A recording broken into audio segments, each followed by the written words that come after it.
today, for the first time ever, I'd like to let Macintosh speak for itself. Hello, I'm Macintosh.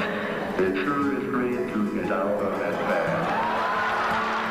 We think a lot of them are going to get into the home, but we like to say they're going to get there through the garage door. People are going to bring them home over the weekend to work on something. Sunday morning, they're not going to be able to get their kids away from them, and maybe someday they'll even buy a second one to leave at home.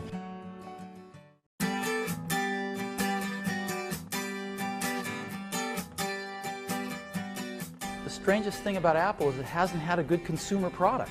Here's one of the best consumer brands in the world, and they haven't had a compelling product under $2,000. And the one we introduced today, the iMac, is incredibly sweet. So I think it's going to make a big difference. This $1,299 product is faster than the fastest Pentium 2 you can buy. You can go out and buy a 400 megahertz Pentium 2 and this thing smokes it. And so it's amazing. And the market's never had a consumer product this powerful and this cool looking.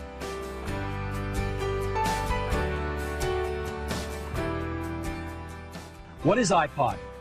iPod is an MP3 music player, has CD quality music, and it plays all of the popular open formats of digital music. But the biggest thing about iPod is it holds 1,000 songs. Now this is a quantum leap because for most people it's their entire music library. This is huge. The coolest thing about iPod is that your entire music library fits in your pocket.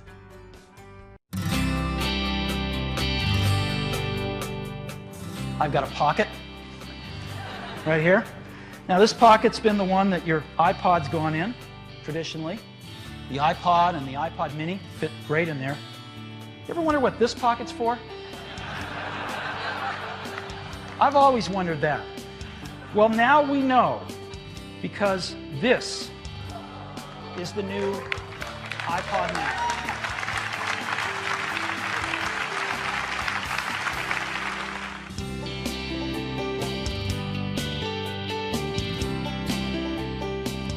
Today, Apple is going to reinvent the phone. An iPod, a phone, and an internet communicator. An iPod, a phone. Are you getting it? These are not three separate devices. This is one device. And we are calling it iPhone.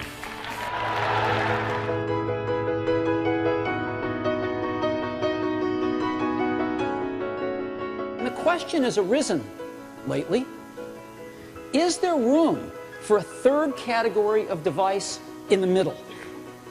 Something that's between a laptop and a smartphone. And of course, we've pondered this question for years as well.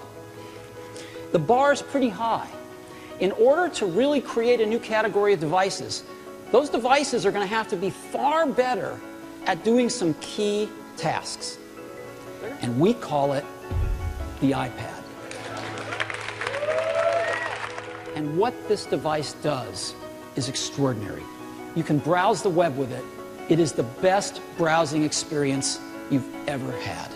It's phenomenal to see a whole web page right in front of you, and you can manipulate with your fingers. It's unbelievably great. Way better than a laptop. Way better than a smartphone.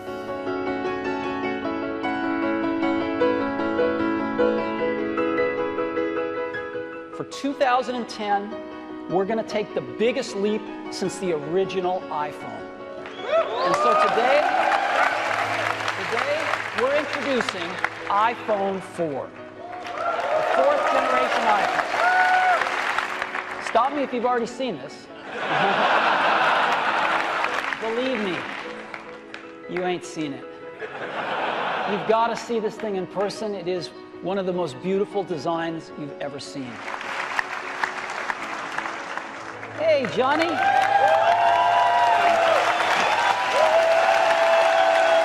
I grew up here in the U.S. with the Jetsons and with Star Trek and communicators, and just dreaming about this, dreaming about video calling, and it's real now.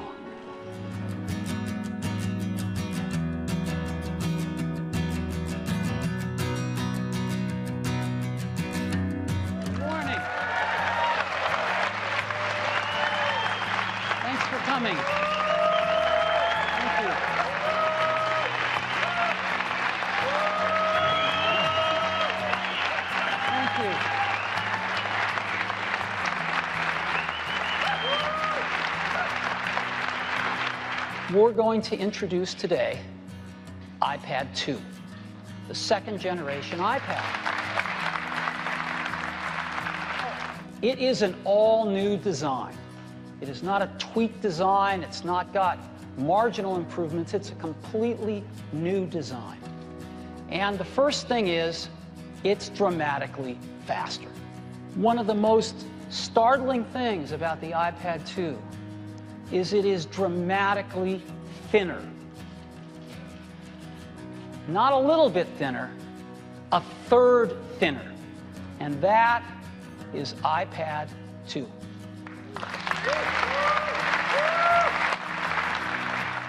As always, I'd also like to thank everyone's families, because they support us and let us do what we love to do.